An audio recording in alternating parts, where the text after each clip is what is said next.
There was a lot of rain, there was a lot of everything tonight, but I enjoyed the game better tonight. A lot of drought. Tonight at East Jefferson Stadium, the white-clad Rummel Raiders took on the St. Aug Purple Knights, the #1 team in the country. Rummel gets good field position early in the game. Rummel had upset St. Aug last year, so that should have alerted the Purple Knights tonight.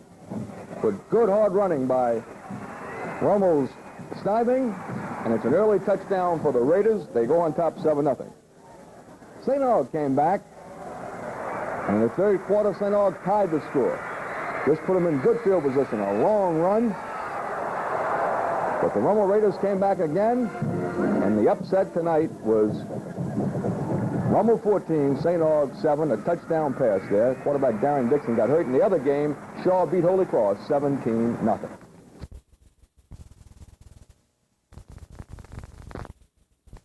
To the Rummel Brother Martin football game.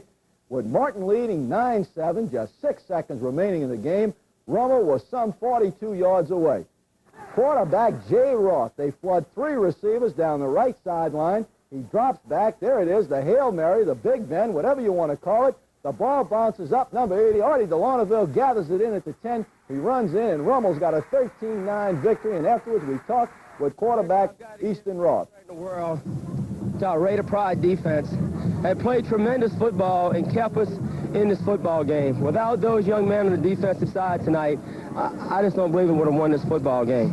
Okay, this is a young man who caught the miraculous catch that turned defeat into victory. You had it planned all the way. I mean, that's the way it was supposed to work.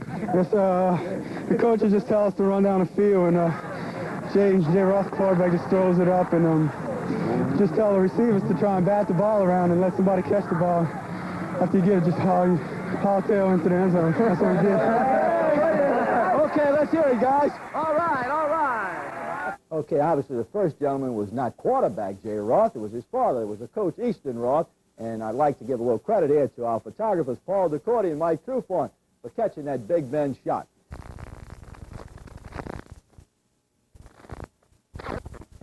As James St. Germain, a senior defensive end with 13 solo tackles, 4 behind the line of scrimmage, as Rummel beat St. Aug 20-0 to remain unbeaten. And I'd also like to thank my coaches, because they work very hard each week preparing us for each game so that we can stay unbeaten. And lastly, I'd like to thank my teammates, because winning takes 11 people working on the field all the time. And without all of us working together as a single unit, we would never beat any teams. Thank you.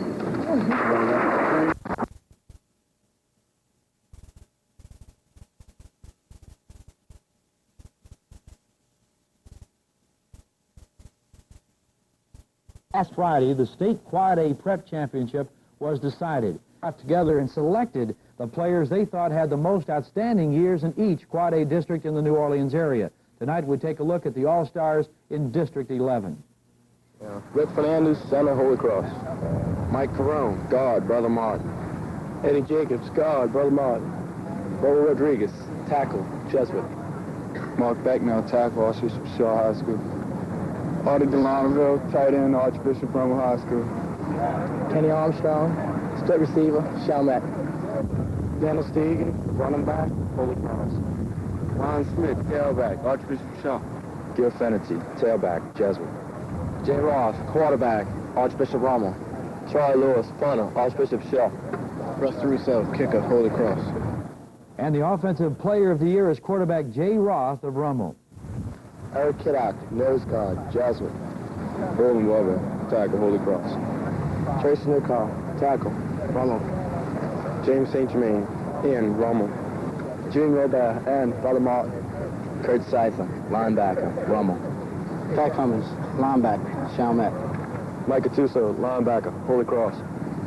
Trey Sloan, defensive back, St. Augustine. Charlie Lewis, defensive back, Archbishop Shaw. Mike Membreno, defensive back, Rummel.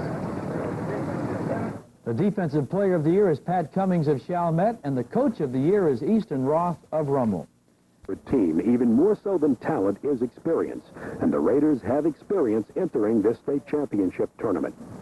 The Raiders have 10 seniors who have played together for the last 2 seasons. They are depending on experience to win the state title.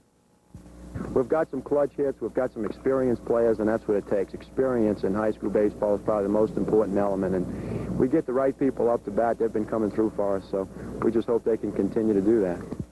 A big factor in winning a 2-day, 3-game tournament is strong pitching. Rummel's strength is pitching. I like the tournament setup because I think it's really a test of the best team. You have to have 3, maybe 4 pitchers to go through it. We feel like, this is one of our strong points, and so we're pretty optimistic that we'll do well. The Raiders are not a power-hitting club. Shortstop Glenn Formeau leads the team in hitting with a .365 average. We got the pitching. Our pitch is going to keep us in the game. And, like I said, if we get clutch hits, our pitching is going to come around for us. Our defense is going to keep us there. And I think we have a chance to win this.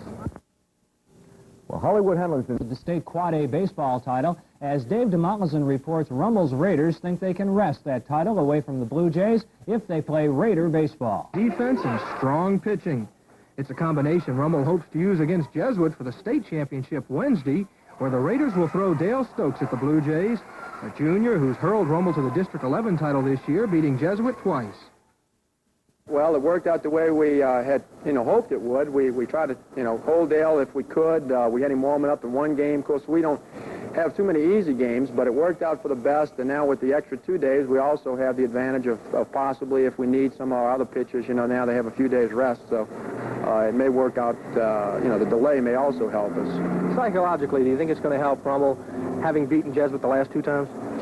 Well, that's hard to say. They were the favorites going into the city, to our league, and we know that we're not afraid of them anymore. We've beaten them twice. They've beaten us twice. I just look for a real great game. I think anybody that sees it, hopefully it'll be enjoyable. It was 1974 when the Rummel Raiders last won the state baseball championship. For them to win it in 1980, they'll have to beat Jesuit Wednesday night in Baton Rouge. Dave DeMotlison, Eyewitness Sports. Have been together for over 2 years, Jesuit realizing one goal by winning the state title last year. Rummel has yet to reach that goal, so I asked both coaches which team would be hungrier for this state title. Felt like, of course, Jesuit sometimes may be a little complacent that they won it last year.